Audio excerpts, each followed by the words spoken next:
உங்களுக்கு பிடித்த சமையல் சேனலுக்கு உங்களை அன்புடன் வரவேற்கிறேன். இன்னைக்கு நம்ம உளுந்து இல்லாம அரிசி மாவு வச்சு மெதுவடை எப்படி செய்யறதுன்னு பார்க்கலாம். வாங்க வீடியோக்குள்ள போகலாம்.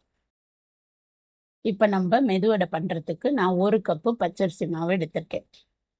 இது நீங்க வீட்டில் உள்ள பச்சரிசி மாவே சேர்த்துக்கலாம், இல்லை இடியாப்ப மாவா இருந்தாலும் சேர்த்துக்கலாம். அதுல ஒரு 1.5 கப்பு தண்ணி, 1.5 கப்பு இல்லை 2 கப்பு கூட தண்ணி ஊற்றி நல்ல தோசை மாவு அளவுக்கு நல்லா கரைச்சிக்கோங்க. நல்லா இந்த மாதிரி கட்டி இல்லாம நல்லா தண்ணியா கரைச்சிக்கோங்க.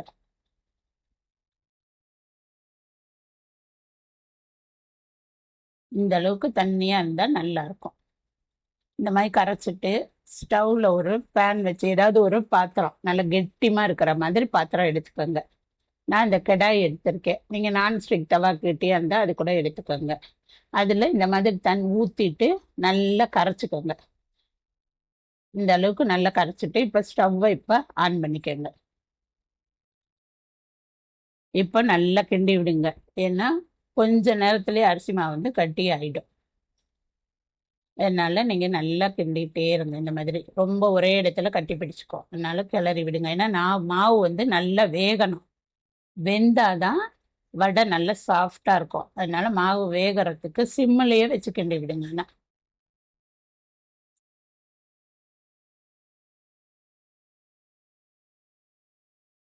நல்லா கிளறி விடுங்க. அப்படி இப்போ இந்த நேரத்துக்கு நம்ம வடைக்கு தேவையான உப்பு சேர்த்துக்கலாம். இப்போ உப்பு போட்டுட்டு நல்லா கிண்டி விடுங்க. ஓரத்தெல்லாம் நல்லா எடுத்து விடுங்க, இல்லைன்னா கெட்டிமா ஆயிடும். இப்போ நல்லா இந்த மாதிரி வெந்தது நல்ல ஒரு வாசம் வரும். நல்லா கிளறிட்டே இருங்க. அப்ப நல்லா வெந்தது இந்த மாதிரி கட்டி இல்லாம ஒரே இதா கிண்டி விடுங்க. இந்த நீங்க கிண்டுறதுல தான் இருக்கு இந்த இது.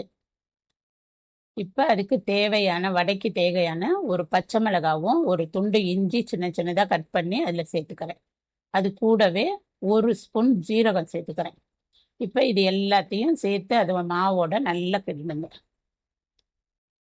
இப்ப இது 3 சேர்த்து கிண்டும் போது மாவு நல்ல வாசம் இருக்கும்.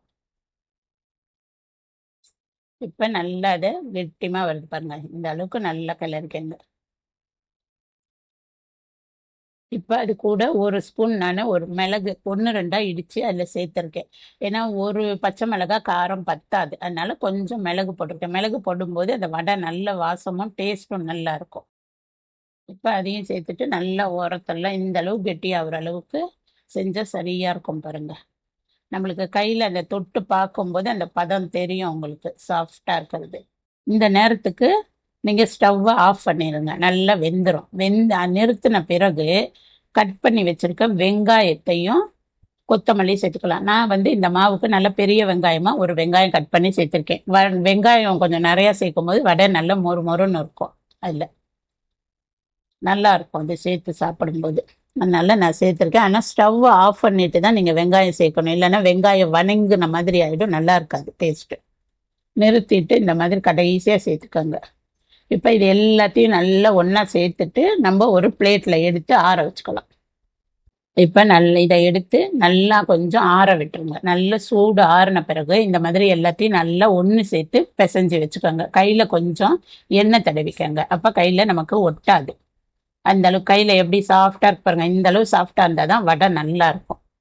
இந்த மாதிரி எடுத்துக்கோங்க. கையில் பாருங்க ஒட்டாத அளவுக்கு ஏதாவது இப்படி எண்ணெய் தடவி வச்சுக்கிட்டிங்கன்னா கரெக்டாக இருக்கும். மாவு ஏன்னா எடுக்கும்போது கையில் ஒட்டினா நல்லா இருக்காதுனால இப்படி தடவிக்கோங்க. இப்போ இந்த அளவு எந்த அளவு உருண்டை உங்களுக்கு வடை வேணுமோ அதுக்கு தகுந்த மாதிரி எடுத்துக்கோங்க. அதை ஒரு இலையில வச்சு தட்டிக்கோங்க. இலை இல்லை, நான் அதனால வெத்தலை வச்சு தட்டியிருக்கேன்.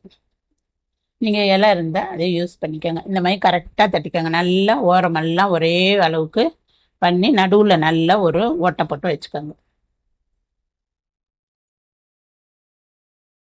இந்த மாதிரி நல்லா பெருசாக போட்டுக்கோங்க. ஏன்னா நீங்கள் எப்படி போடுறீங்களோ அதே சைஸ் இருக்கும். ஏன்னா உளுந்து வடை இல்லை, இது அரிசி மாவுன்றனால நீங்கள் எந்த மாதிரி தட்டி எப்படி போடுறீங்களோ அப்படியே இருக்கும் அந்த வடை. இதே மாதிரி எல்லாத்தையும் இப்படி கொஞ்சம் கொஞ்சம் கரெக்டாக மாவு ஒரே அளவாக எடுத்து தட்டி வச்சுக்கோங்க.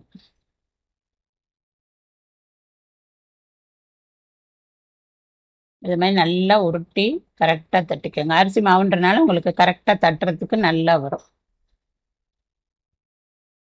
இப்படி ஒரு இலையோ இல்லை பாலித்தீன் கவரோ அந்த மாதிரி கொஞ்சம் எது இருக்கோ கரெக்டாக அதுக்கு தகுந்த மாதிரி வச்சு தட்டிக்கோங்க. இது கொஞ்சம் அரிசி மாவுன்றனால இப்படி கொஞ்சம் போடுறது. உளுந்த மாவுன்னா டக்குன்னு அப்படி கோல் விழுவோம். இது கொஞ்சம் இதாக இருக்கும். இப்படி பண்ணி வச்சுக்கோங்க. இது மாதிரி எல்லா இதையும் உருண்டை பண்ணி தட்டி வச்சுக்கோங்க. இது போல் ஒன்றா தட்டி வச்சுக்கிட்டு நம்ம போடலாம். உளுந்து மாவு மாதிரி தட்டி தட்டி உடனே போடணும் அவசியம் கிடையாது. நான் அடுப்பில் எண்ணெய் வச்சு நல்லா காய வச்சு வச்சுருக்கேன் பாருங்க. இப்போ நான் ஒரு 2-3 வடையாக சேர்த்து சேர்த்து போட்டுக்கிறேன். நீங்கள் எந்த அளவுக்கு போட முடியுமோ அதுக்கு தகுந்தாப்புல போட்டுக்கோங்க. நல்லா கொதிச்சது போட்டுட்டு கொஞ்சம் சிம்மில் வச்சுருங்க. ஏன்னா கொஞ்சம் இது உளுந்த வடையை விட வேகிறதுக்கு கொஞ்சம் நேரம் ஆகும். அதனால நீங்கள் பொறுமையாக திருப்பி விடுங்க. இது கொஞ்சம் கூட எண்ணெயே குடிக்காது, அப்படியே நல்லா இருக்கும். அதனால இது எல்லாருமே சாப்பிடலாம். எண்ணெயில போட்டு பொரிச்சிருக்கோம் அப்படின்ற மாதிரி எல்லாம் இல்லை. பெரியவங்க கூட சாப்பிட்டா நல்லா இருக்கும். எண்ணெய் இது ரொம்ப பிடிச்சிருக்காது. நீங்க ஒரு தடவை போட்டு பாருங்க.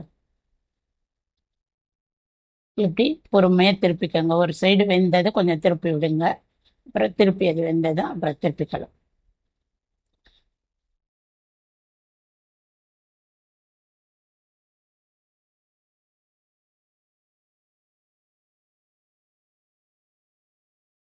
இந்த மாதிரியே ஒரு 4 வடையா போட்டு எடுங்க. இந்த மாதிரி திருப்பிக்கோங்க. கொஞ்சம் அப்பப்ப கொஞ்சம் திருப்பிக்கோங்க. 2 சைடு ஒரே ஈவனா இருக்கிற மாதிரி திருப்பி விட்டுக்கோங்க. அப்பதான் நல்லா இருக்கும்.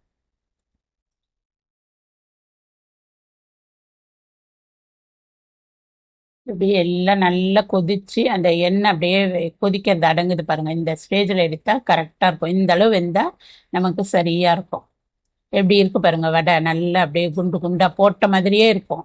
நல்ல முருகலா இருக்கும் அது.